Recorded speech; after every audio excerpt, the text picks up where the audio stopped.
Hello, welcome to Savinishta ಕುಕ್ಕಿಂಗ್ಸ್ಗೆ. So ಇವತ್ತು ನಿಮಗೆ ಒಂದೊಳ್ಳೆ ಮಳೆ ಹುಳಿಕಾಳು ಸಾಂಬಾರು ಹೇಳ್ಕೊಡ್ತಾ ಇದ್ದೀನಿ. ಬನ್ನಿ ಹೇಗೆ ಮಾಡೋದು ಅಂತ ನೋಡೋಣ. ಸೊ ಇಲ್ಲೆಲ್ಲ ನೋಡ್ಬೋದು ಯಾವ ಥರ ಸಾಮಗ್ರಿಗೆಲ್ಲ ತೊಗೊಂಡಿದ್ದೀನಿ ಅಂತ. ಸೊ ಇದೆಲ್ಲ ಸೇರಿಸ್ಬಿಟ್ಟು ಮಿಕ್ಸಿ ಜಾರಿಗೆ ಹಾಕ್ಕೊಳ್ಳೋಣ. ಸೊ ಮೊದಲು ಚಕ್ಕೆ, ಏಲಕ್ಕಿ, ಲವಂಗ ಎಲ್ಲ ಹಾಕ್ಕೊಂಡೆ, ಕೊಬ್ಬರಿ ಹಾಕ್ಕೊಂಡಿದ್ದೀನಿ, ಶುಂಠಿ ತುರಿದ್ಬಿಟ್ಟು ತೊಗೊಂಡಿದ್ದೀನಿ, ಈರುಳ್ಳಿ ತೊಗೊಂಡಿದ್ದೀನಿ, ಟೊಮೊಟೊ 4 ತೊಗೊಂಡಿದ್ದೀನಿ, ಆಮೇಲೆ ಬೆಳ್ಳುಳ್ಳಿ ಸ್ವಲ್ಪ, ಹುಣಸೆಹಣ್ಣು ತೊಗೊಂಡಿದ್ದೀನಿ, ಸ್ವಲ್ಪ ಕೊತ್ತಂಬರಿ ತೊಗೊಂಡಿದ್ದೀನಿ. ಸೊ ಒಂದು 3 ಟೇಬಲ್ ಸ್ಪೂನ್ ಖಾರದ ಪುಡಿ ತೊಗೊಂಡಿದ್ದೀನಿ. ಸೊ ನೆಕ್ಸ್ಟ್ ಬಂದುಬಿಟ್ಟು ಸಾಂಬಾರು ಪುಡಿ ತೊಗೊತಾ ಇದ್ದೀನಿ. ಇದು ಮನೆಯಲ್ಲೇ ಮಾಡಿರೋ ಸಾಂಬಾರು ಪುಡಿ 1-2 ಚಮಚ ತೊಗೊಂಡಿದ್ದೀನಿ. ನೆಕ್ಸ್ಟು ಧನಿಯಾ ಪುಡಿ ಹಾಕ್ಕೊತಾ ಇದ್ದೀನಿ. ಇದು 1-1.5 ಟೇಬಲ್ ಸ್ಪೂನ್ ಧನಿಯಾ ಪುಡಿ ಹಾಕ್ಕೊಂಡಿದ್ದೀನಿ. ಮತ್ತು ಸ್ವಲ್ಪ ಕಲ್ಲರಿಗೋಸ್ಕರ ಸ್ವಲ್ಪ ಅರಿಶಿನ ಪುಡಿ ಹಾಕ್ಕೊಂಡಿದ್ದೀನಿ. ಸ್ವಲ್ಪ ನೀರು ಹಾಕ್ಬಿಟ್ಟು ಇದನ್ನು ನುಣ್ಣಗೆ ರುಬ್ಕೊಂಬರಬೇಕು. ಸ್ವಲ್ಪ ನೀರು ಹಾಕಿ ರುಬ್ಕೊಂಬಂದಿದ್ದಾಯಿತು. ಸೊ ನೋಡ್ಬೋದು, ಇಲ್ಲಿ ನಾವು ನುಣ್ಣಗೆ ರುಬ್ಕೊಂಡು ತೊಗೊಂಡಿದ್ದೀವಿ. ತುಂಬ ಚೆನ್ನಾಗಿ ಟೇಸ್ಟಿಯಾಗಿರೋವಂಥ ಮಳೆ ಹುಳಿಕಾಳು ಸಾಂಬಾರು. ಸೊ ನೆಕ್ಸ್ಟ್ ಬಂದ್ಬಿಟ್ಟು ಸ್ಟವ್ ಹಚ್ಕೊಳ್ಳೋಣ. ಸ್ಟವ್ ಹಚ್ಕೊಂಡ್ಮೇಲೆ ಒಂದು ಕುಕ್ಕರ್ ಇಡ್ತಾಯಿದ್ದೀನಿ ಇಲ್ಲಿ. ಸೊ ನೋಡ್ಬೋದು, ಇಲ್ಲಿ ಒಂದು ಕುಕ್ಕರ್ ಇಟ್ಟಿದ್ದೀನಿ. ಕುಕ್ಕರು ಕಾಯ್ಲಿಕ್ಕೆ ಬಿಡಬೇಕು. ಸ್ವಲ್ಪ ಎಣ್ಣೆ ಹಾಕ್ಕೊತಾ ಇದ್ದೀನಿ. ಎಣ್ಣೆ ಬಂದುಬಿಟ್ಟು ಒಂದು 3-4 ಟೇಬಲ್ ಸ್ಪೂನ್ ಎಣ್ಣೆ ಆಗಿರುತ್ತೆ. ಜೀರಿಗೆ, ಸಾಸಿವೆ ಹಾಕ್ತಾಯಿದ್ದೀನಿ. ಸ್ವಲ್ಪ ಕರಿಬೇವು ಹಾಕೋಣ.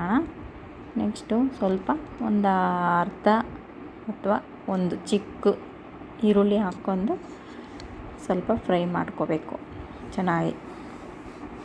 ಸೊ ನೋಡ್ಬೋದು, ಇವಾಗ ಚಟಪಟ ಅಂತ ಸಿಡಿದಿದೆ. ಕರಿಬೇವು ಕೂಡ ಸ್ವಲ್ಪ ಫ್ರೈ ಆಗಿದೆ. ಈರುಳ್ಳಿ ಕೂಡ ಚೆನ್ನಾಗಿ ಹುರ್ಕೊಂಡಿದ್ದಾಗಿದೆ. ಸೊ ನೆಕ್ಸ್ಟು ಇವಾಗ ಕಾಳು ಹಾಕ್ತಾಯಿದ್ದೀನಿ. ಇದು ಮಳೆ ಹುಳಿಕಾಳು. ಸೊ 2-3 ದಿನ ತೊಳೆದ್ಬಿಟ್ಟು ಚೆನ್ನಾಗಿ ನೆನೆಸ್ಬಿಟ್ಟು ಇಟ್ಟು 2 ದಿನ ಮೊಳಕೆ ಕಟ್ಟಿರೋಂಥ ಕಾಳು. ನೋಡಿ, ಇವಾಗ ಕ್ಲೀನಾಗಿ ಮಿಕ್ಸ್ ಮಾಡ್ಕೊಳ್ಳೋಣ. ಚೆನ್ನಾಗಿ ಮಿಕ್ಸ್ ಆಗಿದೆ. ಸ್ವಲ್ಪ ಇದು ಎಣ್ಣೆಯಲ್ಲಿ ಸ್ವಲ್ಪ ಹೊತ್ತು ಉರಿಬೇಕು ಚೆನ್ನಾಗಿ. ಆವಾಗ ಸ್ವಲ್ಪ ಹಸಿ ವಾಸನೆ ಎಲ್ಲ ಹೋಗ್ಬಿಡುತ್ತೆ. ನೋಡಿ, ಚೆನ್ನಾಗಿ ಫ್ರೈ ಮಾಡ್ಕೋಬೇಕು ಈ ಥರ. ಓಕೆನಾ? ಸೊ ನೋಡಿ, ಇದು ಸ್ವಲ್ಪ ರುಚಿಗೆ ತಕ್ಕಷ್ಟು ಉಪ್ಪು ಹಾಕ್ಕೊಳ್ತ ಇದ್ದೀನಿ ನಾನಿಲ್ಲಿ. 1.5 ಸ್ಪೂನ್ ಉಪ್ಪು ಹಾಕಿದ್ದೀನಿ. ಸೊ ನೀವು ನೋಡ್ಕೊಂಡು ಉಪ್ಪು ಹಾಕ್ಕೊಳ್ಳಿ. ನೆಕ್ಸ್ಟು ಮಸಾಲೆ ಹಾಕ್ಕೊಂಡು ಚೆನ್ನಾಗಿ ಸ್ವಲ್ಪ ಮಿಕ್ಸ್ ಮಾಡ್ಕೋಬೇಕು. ಮಿಕ್ಸ್ ಮಾಡ್ಕೊಂಡು ಸ್ವಲ್ಪ ಗಟ್ಟಿಗೆ ಬೇಕು ಅಥವಾ ಸ್ವಲ್ಪ ತೆಳ್ಳಗೆ ಬೇಕು ನೋಡಿಕೊಂಡು ನೀವು ನೀರು ಹಾಕ್ಕೊಳ್ಳಿ. ಸೊ ನಾನು ಸ್ವಲ್ಪ ಇಲ್ಲಿ ಗಟ್ಟಿಗೆ ಮಾಡ್ತಾಯಿದ್ದೀನಿ. ಇದು ಸ್ವಲ್ಪ ನೀರು ಹಾಕ್ಕೊಂಡಿದ್ದೀನಿ ನೋಡಿ. ಇವಾಗ ಸ್ವಲ್ಪ ಜಾಸ್ತಿ ನೀರು ಮಾಡಿಕೊಂಡ್ರೆ ಅಷ್ಟು ಚೆನ್ನಾಗಿರಲ್ಲ ಇದು. ನಿಮಗೆ ಎಷ್ಟು ಬೇಕೋ ಅಷ್ಟೊಂದು ಸ್ವಲ್ಪ ಗಟ್ಟಿ ಇದ್ರೇ ಚೆನ್ನಾಗಿ ಸಾಂಬಾರಿದು. ಸೊ ನೋಡಿಕೊಂಡು ನೀರು ಹಾಕ್ಕೋಬೇಕಾಗುತ್ತೆ. ಸೊ ಇವಾಗ ಮುಚ್ತಾ ಇದ್ದೀನಿ. 2 ವಿಸಿಲ್ ಕೂಗಿಸ್ಕೊಳ್ಬೇಕು ಇದನ್ನು. 2 ವಿಸಿಲ್ ಬಂದಮೇಲೆ ನೋಡಿ, 2 ವಿಸಿಲ್ 1 ವಿಸಿಲ್ ಬಂತು ಇವಾಗ. ನೆಕ್ಸ್ಟ್ ಇನ್ನೊಂದು ವಿಸಿಲ್ ಬರಲಿ. ನೋಡಿ ಫ್ರೆಂಡ್ಸ್, 1 ವಿಸಿಲ್ ಆಯಿತು. ನೆಕ್ಸ್ಟ್ ಇವಾಗ ಓಪನ್ ಮಾಡ್ತಾಯಿದ್ದೀನಿ ಸಾಂಬಾರು. ಸೊ ನೋಡ್ಬೋದು ಎಷ್ಟು ಚೆನ್ನಾಗಿ ಬಂದಿದೆ ಅಂತ. ವಾವ್, ಸಖತ್ ಸ್ಮೆಲ್ ಬರ್ತಾಯಿದೆ ಮಾತ್ರ.